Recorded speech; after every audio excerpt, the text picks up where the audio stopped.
Magandang umaga po sa inyong lahat. To all distinguished leaders, respected guests, and my fellow Kuya, fraternal order of figures, welcome to the National 46 National Assembly and first regular session. As Governor of Bangsamoro Region 1, it is a great honor and privilege to host the historic gathering of our brotherhood. Today, hindi lang tayo basta gathered as a member of the organization. We are united as brothers with one shared purpose: serve, lead, and uphold true ideas of an Aguila. This assembly is more than tradition, a saitong reminder who we are and what we stand for: fraternity. Sa panahon ngayon, as challenges in our society continue to grow, we as a Eagle are called to rise above these challenges. We are called to leaders in integrity, leaders of action, and leaders of service.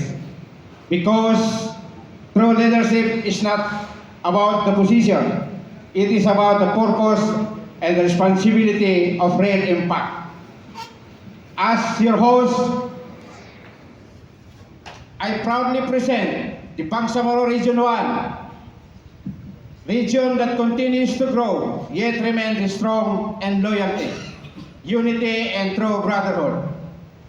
Naniniwala kami that the strength of our organization is not measured by numbers alone, but character and sincerity, the dedication of every Kuya.